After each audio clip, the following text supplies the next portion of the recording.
There is something that I used to call football heritage. The last time Manchester United won the Champions League was on 2011. The final, the final was 2011. Since 2011, 2012, out in the group phase. The group was almost the same group as we had this season. Benfica, Basel, and Galati from Romania in the group phase. In 2013, out at Old Trafford in the last 16.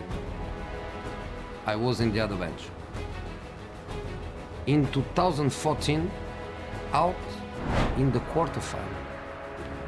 In 2015, no European football. In 2016, comes back to European football, out in the group phase, goes to Europa League, and on the second knockout, out of Europa League. On 2017, play Europa League, win Europa League with me, and goes back to Champions League. In 2018, win the group phase with 15 points in possible 18, and loses at home the last 16. So in 7 years, with 4 different managers, once not qualified for Europe, twice out in the group phase, and the best was a quarterfinal. This is football heritage. And if you want to go to the Premier League, the last victory was 12-13, and in the 4 consecutive seasons, United finished 4th, 5th, 6th, and 7th, or 5th, 4th, 7th, 4th, 5, and 6.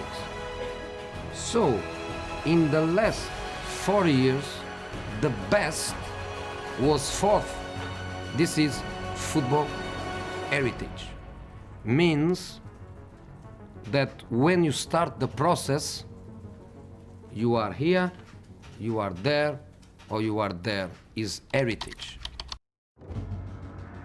The Premier League has a Manchester United problem. And the scariest part is, José Mourinho told them years ago. In 2018, after another European failure, he stood there and said it like a diagnosis.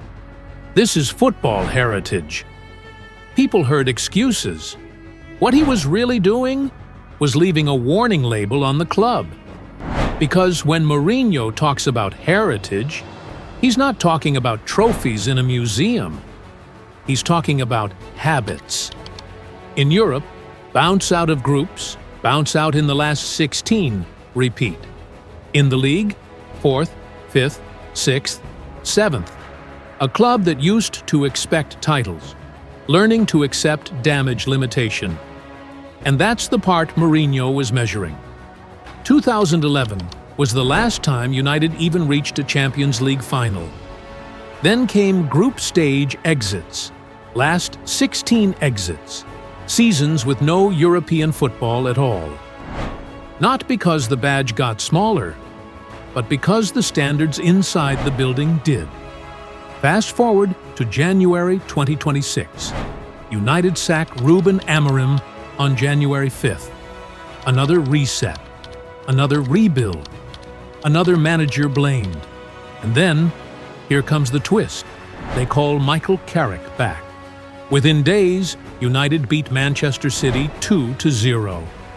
Then they go to Arsenal, league leaders, and win 3-2.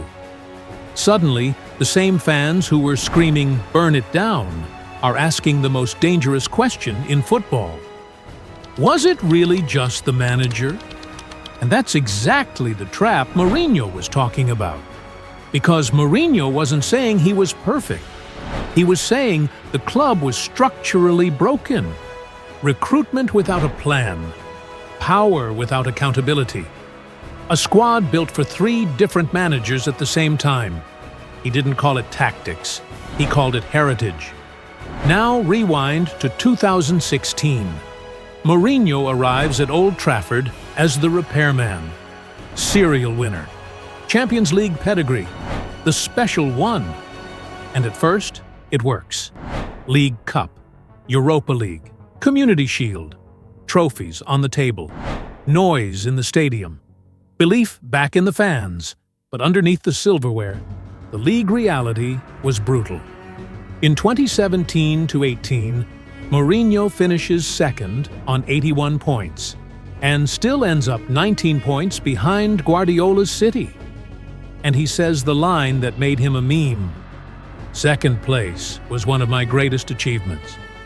That wasn't arrogance. That was him screaming, "Look at the gap.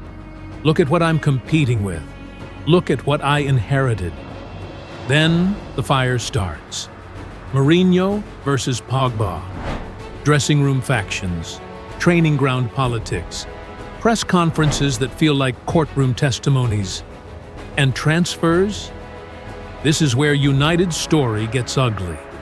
Alexis Sanchez arrives on monstrous wages, sold as the final piece, and becomes the symbol of a club chasing headlines instead of building a squad.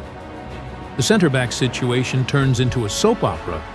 Names, rumors, missed targets, while rivals build properly and pull away. Every window becomes the same cycle: hype, compromise, regret. And when Mourinho says, "The problems at Manchester United are bigger than the manager," nobody wants to listen. Because blaming the manager is cleaner. It's simpler. It's faster. It gives the board a reset button. So United hit it. Ferguson ruled for 9,733 days. Since he left, the job has eaten manager after manager. Moyes lasted 295 days. Van Gaal, 679. Mourinho, 900. Solskjaer, 1,068. Carrick had 12 days as caretaker. Ten Hag, 850. Amorim, 14 months. 9 different men. 9 different ideas. Same black hole. Different men. Same ending. And here's the part people miss. After Mourinho left, United finally started reshaping their football structure. Not because they suddenly became smart, because they finally admitted, without saying it out loud, that the system needed fixing. Now enter Carrick. He doesn't rant, he doesn't fight the board in public, he doesn't sell a philosophy. He keeps it simple. Clear roles, clear distances, clear triggers, a compact block. Pressing on cues, fast vertical breaks, city finish with one shot on target. And Haaland barely gets a touch that matters. Always going to be favourite to get there first, and having done so...